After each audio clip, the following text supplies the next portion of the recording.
한 주 평안하셨습니까?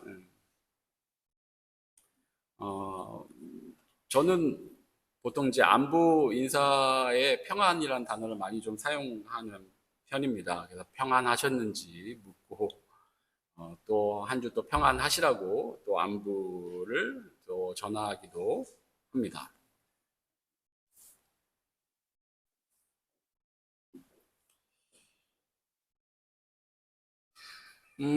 평안이란 말은 단어만 생각해도 우리 마음 가운데 위로가 되는 것은 사실이지만 사실 우리의 삶이 늘 그렇게 평안하진 않죠.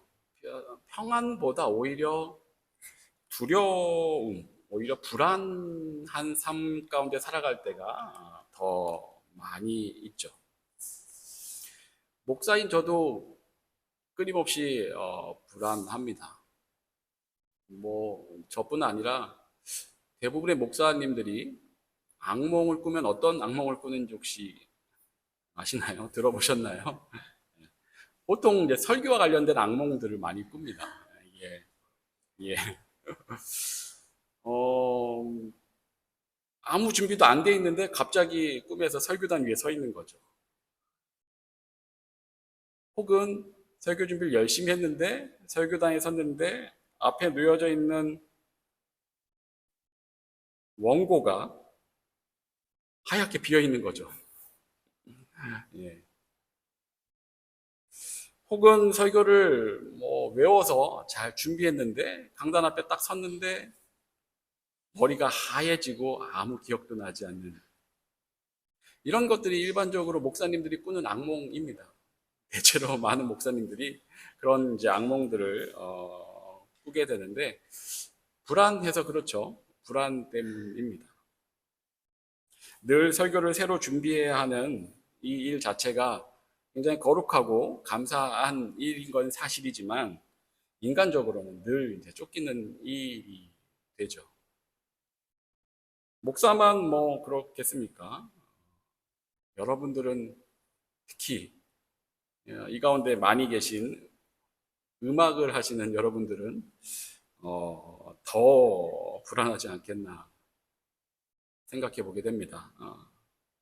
음악으로 독일까지 와서 공부를 하고 이곳에서 그 길을 가신다라는 건 사실 그 이전을 좀 생각해 보면 한국에 계실 때 이미 소위 말하면 한 가닥씩들 다 하셨다고 볼 수 있을 텐데 그렇게 나름 수제 소리 또 천재 소리를 듣고 해외에 나왔는데 주변에 있는 많은 사람들이 다들 다 그렇게 각자의 자리에서 한 가닥씩 하다 온 사람들이다 보니 어떨 때는 정말로 넘사벽처럼 느껴지는 사람들이 눈앞에 앉아 있을 때도 있고 정말 저 정도면 정말 괴물이다라는 생각이 들 정도로 놀라운 실력들을 보여주는 이들이 마주칠 때가 있는데 그러다 보면 괜히 내 자신이 또 초라해지기도 하고 내가 과연 음악으로 업을 삼고 살 수 있을까라는 그런 이제 염려도 불안도 회의감도 피어오르게 되는 것이죠. 다른 이들도 여러분을 보면서 그렇게 동일하게 또 느끼게 될 것이고요. 졸업대가 되면 학업 중에 그러한 마음들을 겪다가 졸업대가 되면 또 더 불안해지죠. 비자 마지노선이 다가오는데 극장 오디션 소식이 없다든지 비자 연장이 불투명해지면 언제든지 한국으로 또 쫓겨가듯 돌아갈 수 있다는 불안감도 결정에 오르게 되죠. 그러다가 길을 찾게 되고 테아터나 음악의 일로 취업을 하게 돼서 진로를 가게 되면 정말 감사한 일이고 다행이고 너무 기뻐서 안도의 한숨을 쉬게 되지만 곧 또 다른 불안에 또 놓이게 되죠. 배역을 맡는 문제부터 해서 계약 연장 문제라든지 몸이 곧 재산인데 건강 관리 문제 등 끊임없이 불안을 일으키는 요소들이 계속해서 이어져 가게 됩니다. 그리고 그 중에 제일은 아무래도 늘 마주하는 무대, 공포증이겠죠. 그래서 음악하시는 분들도 저희 목사들처럼 그런 악몽들을 꾸시는 걸로 압니다. 무대에 올라갔는데 악보가 하나도 기억이 안 난다든지, 내 차례인데 목소리가 아예 안 나온다든지, 오케스트라 전주가 나오는데 내 악기가 망가져 있다든지, 이런 꿈들을 꾼다고 하더라고요. 그렇게 우리는 늘 불안합니다. 여러분들을 볼 때면은 그 불안을 안고 버티면서 평생 그 업을 지켜가시는 모습이 그냥 일반인인 저희들 보기에는 굉장히 존경스럽고, 그래서 참으로 대단하다라는 생각이 많이 듭니다.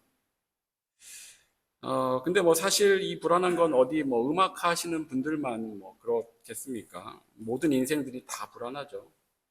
불안하지 않은 인생이 없죠. 드라마들 잘 보시나 모르겠는데, 요즘에 모자무사라는 드라마를 좀 봤는데, 유행해서 좀 유명하지 않나 싶은데요. 다들 모르시나요? 모두가 자신의 무가치함과 싸우고 있다라는 드라마가 있지 않습니까? 그 작품을 개인적으로 좀 좋아했던 터라 이번에 새로운 작품이 나와서 봤는데, 음, 거기서 주인공이 난 불안하지만 않으면 돼라는 이야기를 하죠. 굉장히 그 말이 성공을 지향하지 않는 주인공입니다. 그 말을 들을 때 굉장히 아련하고 가슴이 짠해지는데, 그런데 사실 그게 소박한 꿈 같아 보이지만 사실은 인간이 결코 이뤄낼 수 없는 꿈이죠. 우리는 불안하지 않을 수가 없습니다. 이 땅의 모든 학문들 역시 전적으로 동의하는 게 인간의 불안이죠. 철학에서는 인간이 미래를 상상하고 계획할 수 있는 인지 능력을 가지고 있는데 그 미래를 완벽하게 통제할 수 없기 때문에, 즉 언제 무슨 일이 일어날지 모르는 그 불확실성과 언젠가는 삶이 끝난다는 유한성, 이 두 거대한 벽 때문에 인간은 자신이 의식하든 의식하지 못하든 근본적인 실존적 불안을 안고 살아간다라고 봅니다. 그게 철학의 입장이죠. 과학계에서는 불안이 인류를 성공시킨 어떤 가장 두드러진 생존 전략이라고 봅니다. 불안에서 최악의 상황을 가정하고, 불안에서 경계하고, 불안에서 준비해서 인류가 더 발전해 갈 수 있겠다라고 본 것이죠. 심리학에서도 불안은 인간의 성장과 방어를 위한 필수 메커니즘으로 봅니다. 그래서 과도하지 않은 적당한 불안은 수행 능력을 높여주는 유익한 자극이라고 여깁니다. 사회학에서도 불안은 개인의 나약함의 산물이 아니라 사회 구조의 끊임없는 변화 때문에 발생하는, 사회 구조가 끊임없이 변화되기 때문에 현대인들의 삶과 관계 역시도 늘 변화되므로, 그래서 본질적으로 불안을 겪을 수밖에 없다라고 봅니다. 인간의 불안은 이렇게 모든 분야가 인정하는 인간의 실존 조건입니다. 다른 말로 하면 그냥 기본값인 것이죠. 사람의 기본값이 이러하니 우리는 늘 불안합니다. 사실 성경도 인간을 불안한 존재로 보죠. 인간은 죄로 인해서 하나님과 단절된 존재입니다. 하나님은 인간의 창조주이시죠. 그리고 피조물과 달리 완전하시고 인간에게 주어져 있는 그 생명의 근원이 바로 또 하나님이십니다. 이런 하나님과 인간이 단절되었다는 것은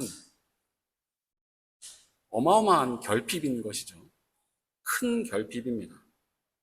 다른 비유로 이야기하면 인간은 하나님과의 단절을 통해 고아가 된 셈이죠.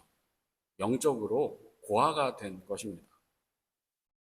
그런 영적인 고아의 상태로 태어나서 삶을 시작하니 그 큰 결핍에서 근본적인 불안이 발생하게 됩니다. 그래서 인간은 그 비어져 있는 하나님의 자리를 채우지 못해서 늘 불안해하게 됩니다. 성경도 이렇게 인간의 기본값을 불안으로 봅니다. 어찌 보면 세상의 학문과 성경이 동일한 이야기를 하는 것처럼 보입니다. 그런데 성경은 그냥 거기에서 그치고 있지 않죠. 그 불안의 이전과 이후도 다 말씀하고 있습니다. 원래 인간의 기본값은 불안이 아니라 원래는 평안이었다라고 이야기하는 것이 창세기에 태초에 사람을 만드셨을 때 그 모습에서 나타나는 것이죠. 하나님이 인간을 지으셨을 당시 창세기 1, 2장에 아담과 하와는 불안해하지 않았습니다. 당시에도 여전히 그들은 미래를 알지 못하고 유한한 존재였고 게다가 벌거벗고 있는 이들이었지만 그들은 불안해하지 않았습니다.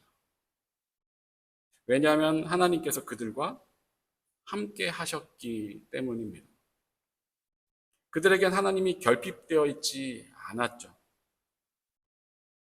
자신을 창조하신 완전하시고 또한 생명의 근원이 되시는 참 부모와 같은 그 하나님께서 함께하고 계셨기 때문에 그들은 불안해할 이유가 없었습니다. 도리어 평안했습니다. 모든 것이 평안이었습니다. 이것이 성경이 말씀하는 불안 이전입니다.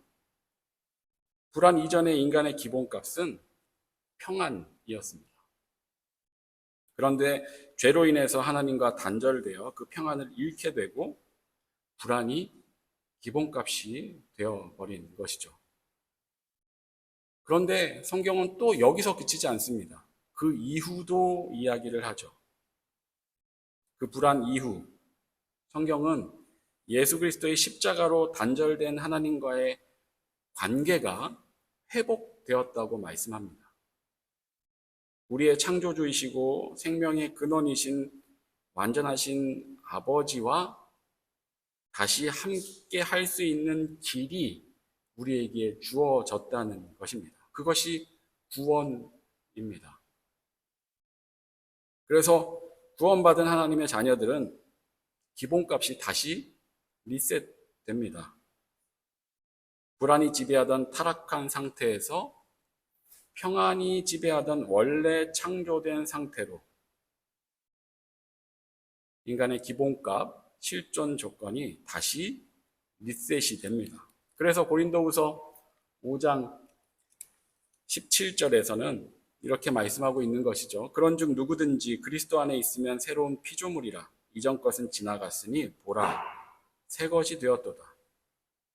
우리의 이전 것이 지나가고 우리가 이제 새로운, 이 땅에 없던 새로운 피조물, 새 것이 되었다라고 말씀하고 있는 겁니다.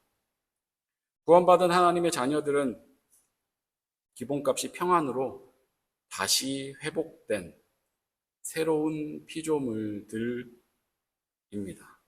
이것이 성경이 말씀하는 불안 이전과 이후입니다. 늘 들어왔던 이야기이고 하나님의 구원 역사 이야기이기에 우리에게 지극히 당연한 이야기지만 세상의 그 어떤 학문도 그리고 그 어떤 종교도 우리 안에 기본값으로 내재되어 있는 이 불안을 이렇게 설명하지 못합니다. 불안이 인간의 실존 조건인 것은 모두가 다 동의하지만 그것이 왜 그러하고 어떻게 해결될 수 있는지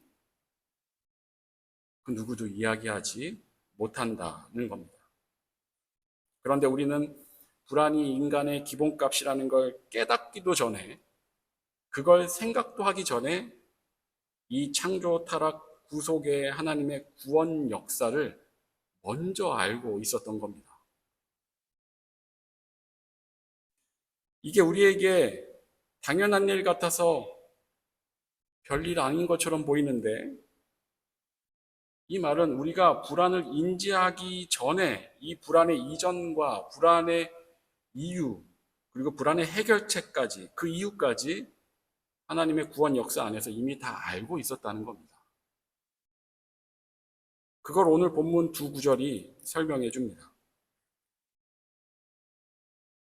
9절에서 기록된 바 하나님이 자기를 사랑하는 자들을 위하여 예비하신 모든 것은 눈으로 보지 못하고 귀로 듣지 못하고 사람의 마음으로 생각하지도 못하였다 함과 같으니라. 하나님이 자기를 사랑하는 자들을 위하여 예비하신 모든 것들, 우리를 향한 구원 계획, 그리고 그 안에 담긴 은혜와 사랑, 이 모든 것들을 우리는 감각으로 결코 스스로 알아챌 수 없다는 얘기입니다. 여기서 사람의 마음으로 생각하지 못한다는 것은 원어상 머리에 떠오르는 생각을 얘기합니다. 머리에 무언가 새로운 아이디어가 떠오를 때 이야기하는 그 표현. 즉, 하나님의 구원 계획과 그 은혜는 인간이 결코 자신의 힘으로 그것을 스스로 깨달아 알아낼 수가 없다라는 겁니다. 그래서 성경이 우리에게 주어져 있는 것이죠. 그리고 그 성경을 우리가 하나님의 계시라고 이야기하는 것이죠. 우리가 알 수 없는 것을 하나님이 알려주신 것입니다. 성경을 통해. 인간이 떠올릴 수 있는 것을 적어 놓은 것이 아니라 우리가 도저히 생각해낼 수 없는 것을 하나님이 성경을 통해 우리에게 계시해 주신 것입니다. 그래서 실제로 기독교의 구원은 세상의 다른 종교와 결이 완전히 다릅니다. 그렇게 우리는 세상이 결코 스스로 깨닫지 못하는 것들, 인간이 스스로 알아낼 수 없는 것들을 알고 있는 자들입니다.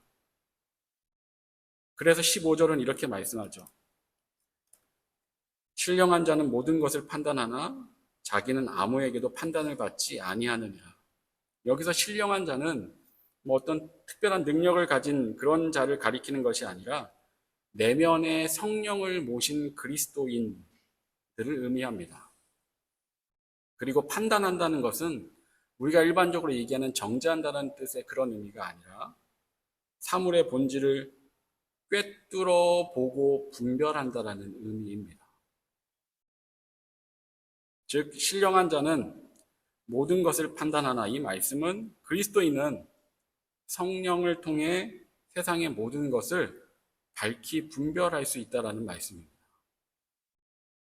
이 세상이 어디에서 와서 어디로 가는지, 인간의 실존이 왜 그렇게 비참한지, 우리의 기본값이 왜 불안인지, 구원의 길이 무엇인지 등 세상에 그토록 찾아 헤매이는, 어찌 보면 세상의 철학자들이 평생을 연구해도 결코 찾아내지 못하는 그 답을 우리는 이미 알고 있고,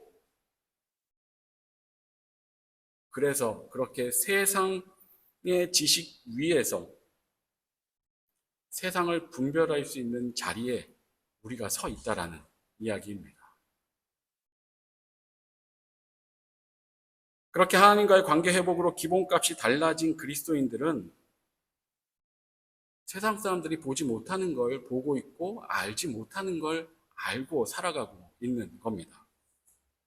그래서 그들과 다른 길을 갑니다. 더 근원적인 세상의 이치를 알고 있으니, 그리고 인간을 움직이는 불안의 이유와 해결책까지도 알고 있으니 우리는 세상이 보지 못하는 걸 바라보며 세상이 추구하지 않는 걸 추구하며 살아가게 됩니다. 그래서 15절 하반절에 자기는 아무에게도 판단을 받지 아니하느니라. 그리스도인은 세상 사람들의 분별을 받지 않는다라는 겁니다. 쉽게 얘기하면 세상 사람들이 그리스도인을 도무지 이해할 수가 없다는 얘기입니다. 그들의 눈으로 보면 그리스도인의 길은 미련하고 답이 없는 길처럼 보이기 때문입니다. 그리스도인들은 세상의 처음과 끝, 인간의 시작과 마지막, 불안의 기본값의 이유들을 다 알고 있지만 세상의 그들은 그것을 알지 못하기 때문에 우리의 생각과 우리의 마음과 우리의 행위들을 도무지 알지 못하는 것입니다. 이게 그리스도인과 세상과의 차이입니다. 오늘 우리는 불안에 대한 이야기로 말씀을 시작해서 우리가 그리스도인이라는 것이 세상과 어떻게 다른지, 아니 어떻게 우리가 세상이 보지 못하는 것을 보고 세상이 미련하게 여기는 가치를 추구하게 된 것인지 이 두 구절의 말씀을 통해서 살펴본 것입니다. 우리 안에 들어오신 성령을 통해 우리가 깨닫고 알고 있는 것은 인간이 스스로 생각해낼 수 없는 하나님이 알려주셔야만 알 수 있는 하나님의 지혜와 진리입니다. 그리고 그 지혜에는 세상이 풀지 못하는 세상과 인간에 대한 근원적인 답을 이미 가지고 있습니다. 그래서 그리스도인은 우리는 세상이 보지 못하는 눈으로 세상을 분별합니다. 그리고 그런 우리들에게 주어지는 그 평안은 바로 이걸 아는 알면서부터 시작되게 되는 것입니다. 교회 안에서의 평안, 뜨거운 찬양, 뜨거운 기도를 통해 오는 감정적인 평안도 있을 수 있습니다. 하지만 그게 전부는 아닙니다. 세상의 처음과 끝, 인간의 시작과 마지막에 대해 인간이 스스로 결코 알아낼 수 없고 떠올릴 수 없는 것을 성경을 통해 성령의 조명하심으로 알게 되어서 세상을 분별할 수 있는 그 자리에 우리가 있다는 것, 세상 사람들이 보지 못하는 걸 보고 알고 있다는 것, 거기서부터 우리의 평안은 시작될 수 있는 것입니다. 우리에게 주어진 하나님의 지혜는 세상 위에 있습니다. 우리는 그 지혜를 가진 자들입니다. 그래서 그 지혜를 놓치면 우리도 세상 사람들처럼 평생 불안이라는 기본값에 치이며 살아가게 될 것입니다. 하지만 하나님의 지혜로 세상의 지식 위에서 세상을 바라보게 되면, 그렇게 세상을 바르게 분별하며 살아가게 되면 세상 사람들이 보지 못하는 것을 보고 세상 사람들과 똑같은 풍랑에 놓이게 돼도 그 안에서 불안이 아닌 하나님의 일하심을 보게 되고, 그래서 그 어떤 상황 가운데서도 주님 주시는 평안을 누리며 살아갈 수 있게 되는 것입니다. 그래서 우리는 평안을 누릴 수 있는 자리에 있습니다. 저도 앞에서 불안 때문에 목사들이 악몽을 꾸는 것 말씀을 드렸지만, 여전히 우리가 연약하고 부족하여서 불안에 치이며 살아가지만 우리는 평안을 누릴 수 있는 자리에 있는 자들입니다. 그리고 그것은 내 마음에 하나님이 그래 사랑한다라는 위로의 메시지 때문이 아니라 세상이 알지 못하는 이 세상의 이치를 우리가 알고 있기 때문에 그 알면서부터 세상을 바라보는 눈이, 관점이 달라져 그들이 알지 못하고 누리지 못하는 걸 누릴 수 있기 때문인 것입니다. 그렇게 오늘 말씀을 통해 세상을 바라보는 그 관점이 다시금 새로워져서 세상이 줄 수 없는 그 평안을 우리 일상에서부터 누려가는 저와 여러분 되시길 진심으로 축원합니다. 기도하겠습니다. 주님, 오늘도 우리가 주님 말씀 앞에 서게 하여 주시니 참으로 감사를 드립니다. 하나님의 지혜는 인간의 지혜로 깨달아 알아낼 수 있는 것이 아님을 고백합니다. 세상은 인간의 기본값이 불안이라고 말합니다. 하지만 우리는 원래 우리의 자리가 하나님 안에서 누리는 평안이라는 걸 분명히 듣고 배워야 합니다. 그리고 지금 우리는 예수 그리스도를 통해 그 자리를 다시 회복한 자리에 있다는 것도 우리가 분명히 압니다. 이 알미, 우리가 하나님 안에서 누리는 평안의 근원이 되게 하여 주시옵소서. 그리하여 세상이 쫓기는 불안에 똑같이 치이며 살아갈 것이 아니라 세상 위에서 세상을 분별하며 회복된 하나님의 자녀답게 풍랑 가운데서도 평안을 누릴 수 있는 그런 우리 모두가 되게 하여 주시옵소서. 감사를 드리며 예수 그리스도 이름으로 기도합니다. 아멘.